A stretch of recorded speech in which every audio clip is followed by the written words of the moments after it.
You can say it's a political gift for us, and it is, but it's dangerous for the American people. Because while the ranking Republican who would have oversight in the energy industry, and if the Republicans who were the majority would have actually the gavel and the chairmanship, that's not a political gaffe. There are gaffes and there are gifts, and White House Chief of Staff Rahm Emanuel knows how to take advantage of all of them. And wait till you hear what Sarah Palin had to say about what Rahm just said there. Top Line begins right now.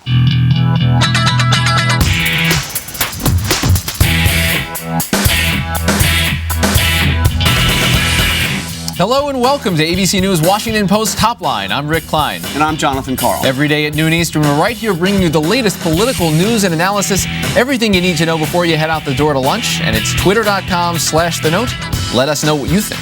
And John, let us know what you think on this Monday. Well, divided Democrats. It is a mess on Capitol Hill, Rick. Right now, the Democrats are unable to get agreement on such basic things as extending unemployment benefits, fixing the so-called doc fix to make sure that these reimbursements for Medicare patients get fixed. The thing is, Democrats would like to blame this all on Republicans, but you had a fascinating thing play out over the weekend, which is Nancy Pelosi effectively saying absolutely not to the way Harry Reid wants to go forward on this Medicare doc fix issue. There's really no such thing as leadership anymore in either House of Congress at this point. Everyone is very worried about their own prospects, and you saw this shift around spending things in particular, where they're just not willing to do it. These are the little things. Forget about the big things. These are the little things that aren't getting done. It's not even clear how they're going to do the war supplemental. I mean, that's the next big battle. I mean, it's a real mess. Or a budget, for that matter.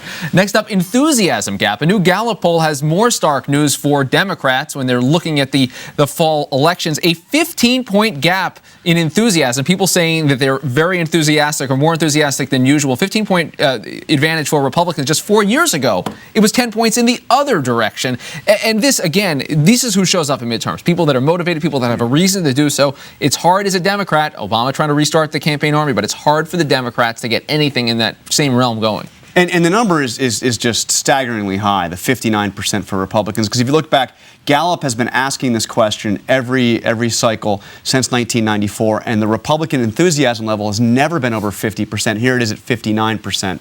So interesting. Next up, this is a tough one, ick factor.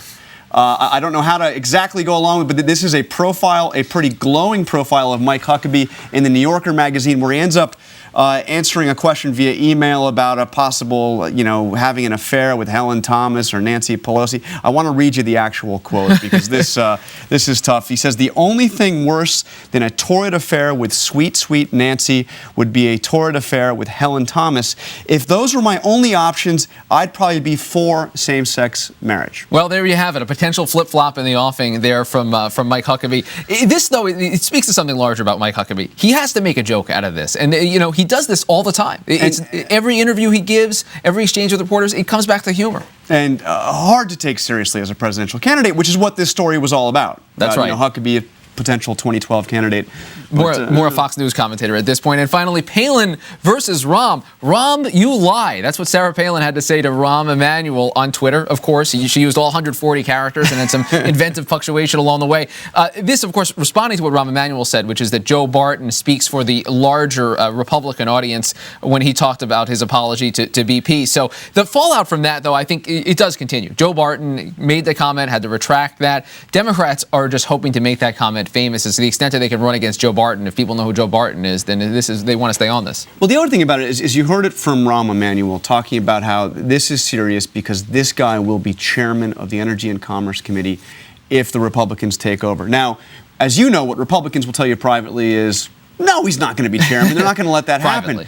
But I get the sense that they're going to have to make this clear now. Yeah. I mean, I wouldn't be surprised to see this guy lose his status. Yeah, it still Take away the issue. Just say he's not going to be chairman. He's no longer the top Republican on the committee. Well, we're going to begin today's discussion with an interview that Karen Travers and I did a couple of days ago with the co-director, Stephen Greenstreet, of a new documentary. It's called 8, The Mormon Proposition. We also spoke with Dave MELSON, who's the executive director of Affirmation, an LGBT group for Mormons, about a pretty famous proposition that the Mormon Church was involved in California. Take a look at that conversation. Dave Melson and Stephen Greenstreet, thanks for being on Top Line. And Stephen, I want to start with you. What the inspiration was for this film, what you were hoping to get at. It was quite a bit different when you first got involved in the project, from my understanding, right? Yeah, originally Reed Callan, the co-director, started making a film about homeless teens in Utah who had been kicked out of their house because they had come out as gay. And their Mormon leaders told their parents it's better for you to kick them out than to have them here contaminating the family. And then during that process, Prop 8 really started bubbling up in California, and we saw the correlation between what these kids were going through and the trickle-down politics from California. And so I had done a news piece. I worked for the American News Project here in D.C. on Prop 8 and Mormons, and we put our heads together and started from there. Stephen, what surprised you the most as you were filming this through this whole process?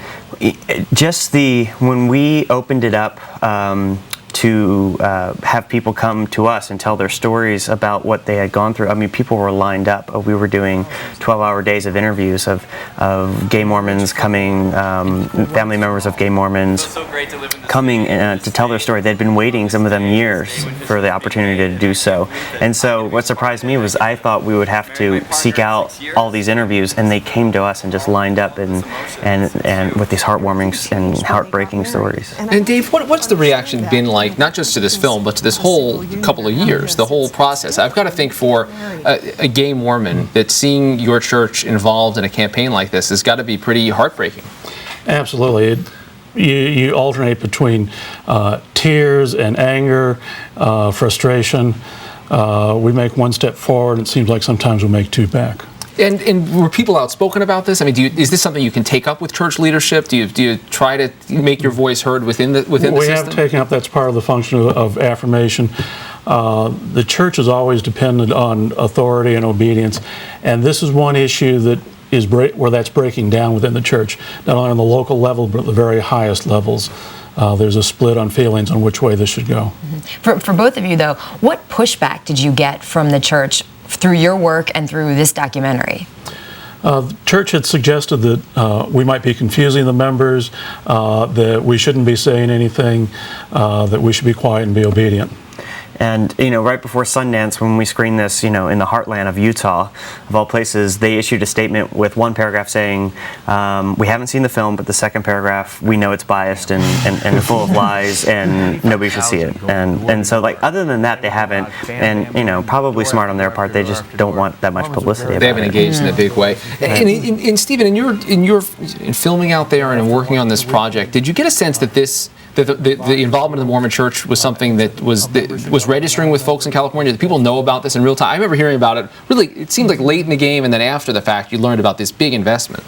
Right, and the church is very good at doing that, and this is a decades-long political campaign that they've been implementing state by state by state. They basically what the church does is they are a multi-billion-dollar corporation that is viewed in the public not very positively. So they get other churches that have high polling numbers, the Catholic Church, evangelicals focus on the family, and they say, hey, look, we'll provide the grassroots logistics, we'll provide the money, you guys go out and front this for us. And so many people during the campaign had no idea who the man behind the curtain was, and that was the idea of doing this film, is the voters need to see who's really kind of pulling the strings. I read an interview that you did where you were talking about the Supreme Court case that cracked down on, or actually allows corporations to give massive donations now to candidates, and you said that should also be applied to religious organizations as well. Why is that?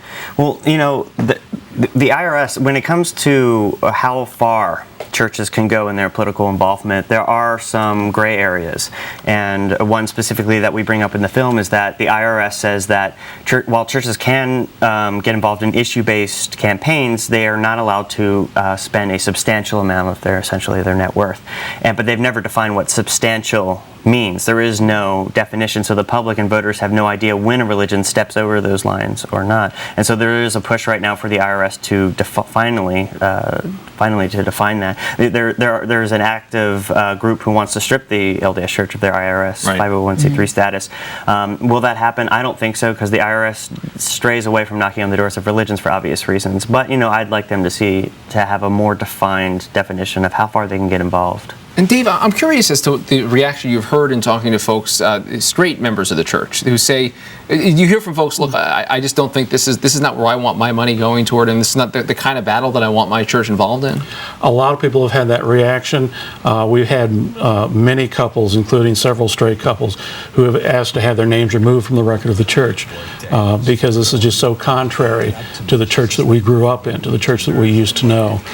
What is your understanding, though, of the way that they approach this? I mean, why get involved in something like this? You mentioned the state-by-state strategy. Mm-hmm. Well, they really they have doctrinal reasons. Obviously, homosexuality is viewed, active homosexuality is viewed as a sin. We bring up in the film their doctrinal plan for eternity, essentially in heaven, and how gays disrupt the whole plan. Mm-hmm. And really, this is something that they have been doing quite well for many years, and the membership is such a tight-knit community there. There is no difference between the organization of the church and its membership. Having grown up Mormon myself, I understand that it's really tight-knit, and when the leaders say go out and do this, right, everybody binds together and does it. Right, all except for you two, I suppose. Stephen Greenstreet and Dave Melson, thank you for being here. Really appreciate your time. And good luck with the film. The film is called 8, The Mormon Proposition. Thank you.